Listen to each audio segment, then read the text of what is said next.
आज हम अर्गोग्राफ के बारे में जानेंगे, जो जियोग्राफी के प्रैक्टिकल फाइल का पार्ट होने वाला है और ये हमारा 100 नंबर का पेपर में इंक्लूड होने वाला है। तो हम अर्गोग्राफ के बारे में देखेंगे। सबसे पहले अर्गोग्राफ को लिखना होता है, अर्गोग्राफ के बारे में लिखना होता है, फिर इसको सॉल्व करना होता है। ये एक क्वेश्चन होता है। हम सबसे पहले इसका प्रस्तावना यानी कि इंट्रोडक्शन पार्ट देखते हैं। भूगोल, कृषि विज्ञान और जलवायु विज्ञान में प्राकृतिक पर्यावरण और मानवीय गतिविधियों के बीच के गहरे संबंध को दर्शाने के लिए कई आरेखों का उपयोग किया जाता है। इनमें अर्गोग्राफ एक अत्यंत महत्वपूर्ण और विशिष्ट प्रकार का आरेख है।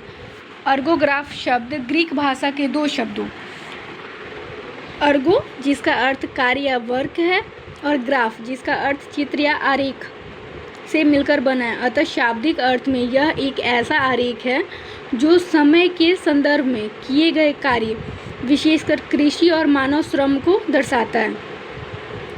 हम लोग प्रस्तावना समझ रहे हैं इसका।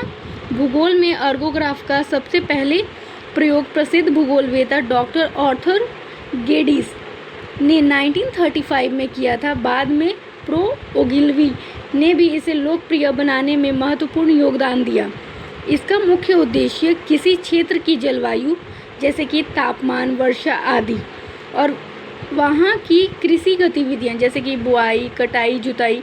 हम लोग जानते हैं कि बुआई का समय कब होता है, फिर बुआई के होने के बाद कितने समय में हम जुताई करते हैं, फिर कटाई करते हैं, ये सब इसमें इंक्लूड होता है, के बीच के मौसम संबंध को एक ही चित्र में प्रदर्शित करता है।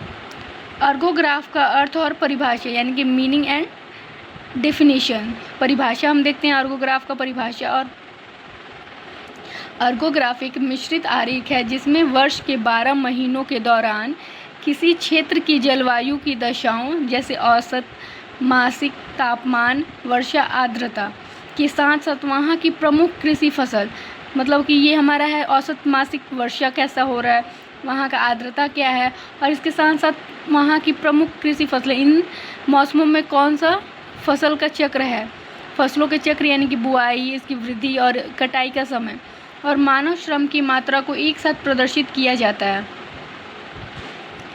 सरल शब्दों में यह आरेख हमें यह बताता है कि किसी विशेष मौसम या महीने में जब जलवायु की एक विशिष्ट स्थिति होती है तब वहाँ का किसान या मजदूर खेतों में कौन सा कार्य कर रहा होता है।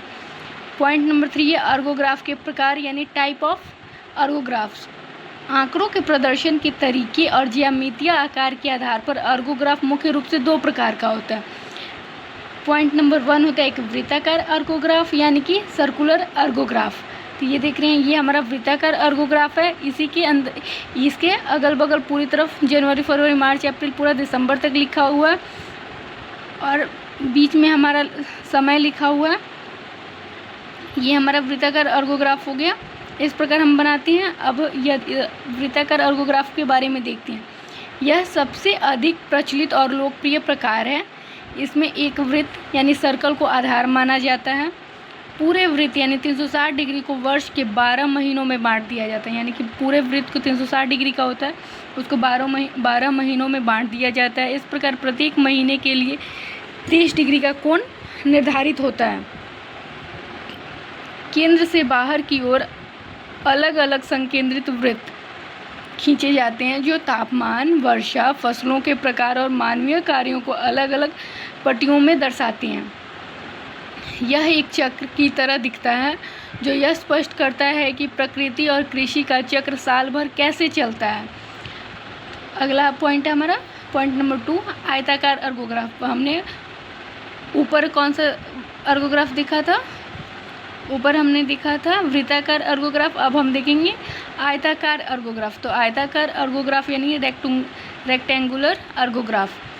इसे सामान्य ग्राफ पेपर पर एक्स और वाई अक्ष एक्सिस के सहारे बनाया जाता है।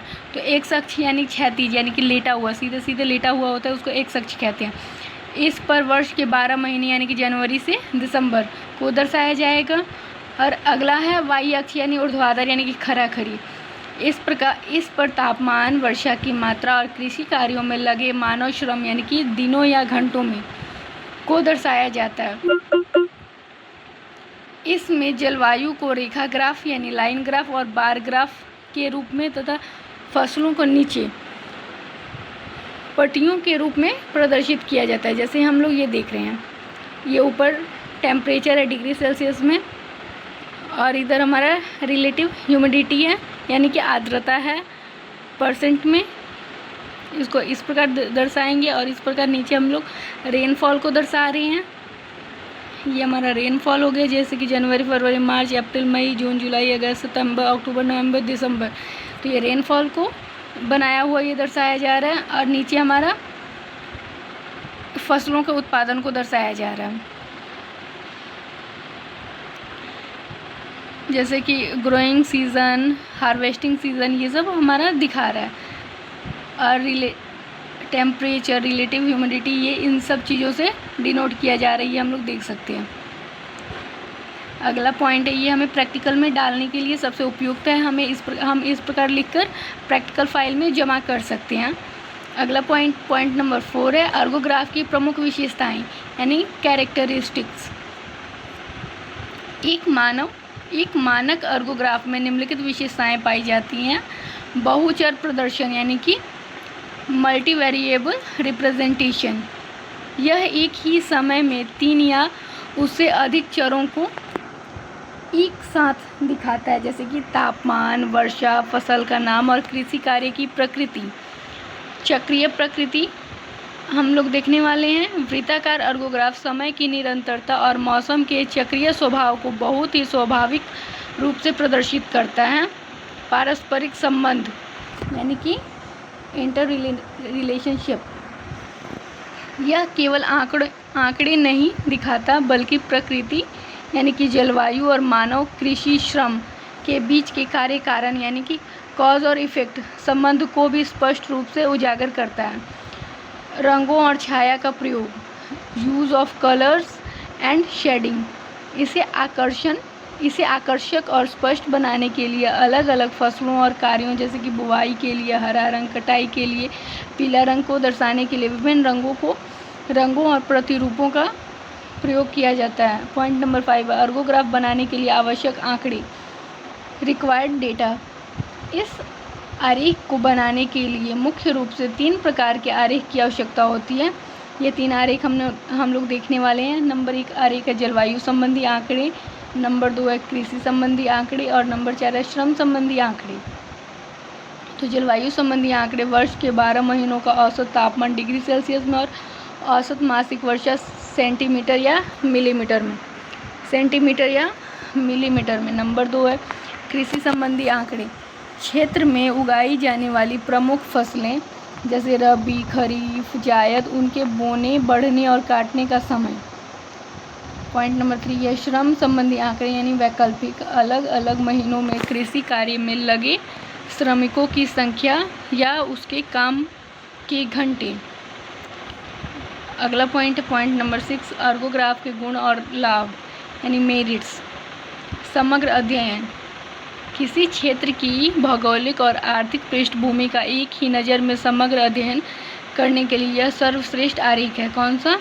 अर्गोग्राफ है। इसका एक ही बार में हम समग्र अध्ययन करने के लिए इसको देखना सबसे आसान है। अगला है तुलनात्मक अध्ययन में सहायक होता है यह यदि 2 अलग अलग जलवायु प्रदेशों जैसे मानसूनी प्रदेश और भूमध्य सागरीय प्रदेश के अर्गोग्राफ को अगल बगल रखा जाए तो वहाँ के कृषि चक्र का अंतर तुरंत समझ में आ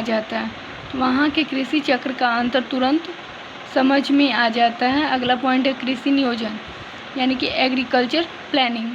सरकारी अधिकारियों और कृषि वैज्ञानिकों के लिए यह बहुत उपयोगी है। इससे यह पता चलता है कि साल के किन महीनों में किसानों के पास बहुत अधिक काम है और किन महीनों में वे खाली बैठे हैं। आकर्षक और प्रभावी यानी वृत्ताकार होने के कारण विशेषकर वृत्ताकार अर्गोग्राफ यह देखने में बहुत आकर्षक लगता है और भौगोलिक प्रदर्शनियों में इसका व्यापक उपयोग होता है। पॉइंट नंबर 7 है अर्गोग्राफ के दोष और सीमाएं यानी कि डिमेरिट्स। निर्माण में जटिलता होती है यानी कॉम्प्लेक्सिटी इन कंस्ट्रक्शन। इसे बनाना काफ़ी कठिन है। एक ही चित्र में तापमान, वर्षा, फसलें और समय को समायोजित करने के लिए उच्च स्तर की ड्राफ्टिंग और गणितीय कौशल की आवश्यकता होती है। अगला पॉइंट नंबर है अत्यधिक भीड़-भाड़, यानी कि ओवर क्राउडिंग होता है, अत्यधिक भीड़-भाड़ होता है। यदि किसी क्षेत्र में बहुत सी फसलें उगाई जाती हैं, जैसे भारत के मैदानी भागों में बहुफसली कृषि, तो एक ही ग्राफ में सब कुछ दिखाने से चित्र बहुत जटिल और उलझा हुआ हो जाता है। अगला पॉइंट है आंकड़ों की अनुपलब्धता। इसके लिए सूक्ष्म स्तर यानी कि माइक्रो लेवल के आंकड़ों की आवश्यकता होती है। विकासशील देशों में हर महीने के श्रम और कृषि चक्र के सटीक आंकड़े आसानी से उपलब्ध नहीं होते हैं। पॉइंट नंबर अगला है कि आम आदमी के लिए समझने में कठिन होता है। एक आम व्यक्ति या गैर विशेषज्ञ के लिए इसे पहली नज़र में समझना मुश्किल होता है, क्योंकि इसमें एक साथ कई तरह की सूचनाएं पिरोई हुई होती हैं। अब हम देखने वाले निष्कर्ष यानी कि कंक्लूजन। आर्गोग्राफ मानव भूगोल यानी कि ह्यूमन ज्योग्राफी और कृषि भूगोल यानी कि एग्रीकल्चर ज्योग्राफी का एक अत्यंत शक्तिशाली मानचित्र कला यानी कि कार्टोग्राफिक उपकरण है। यद्यपि इसके निर्माण में कुछ जटिलताएं हैं, लेकिन मानव जीवन पर जलवायु के प्रभाव को इतने स्पष्ट और वैज्ञानिक ढंग से दर्शाने वाला कोई अन्य आरेख नहीं है। यह आरेख यह सिद्ध करता है कि इंसान की आजीविका और उसकी मेहनत आज भी प्रकृति और ऋतुओं के चक्र से कितनी गहराई से जुड़ी हुई हैं। इस प्रकार हमारा आर्गोग्राफ का पार्ट कंप्लीट हुआ और हम आर्गोग्राफ को ख़त्म करते हैं इस प्रकार से।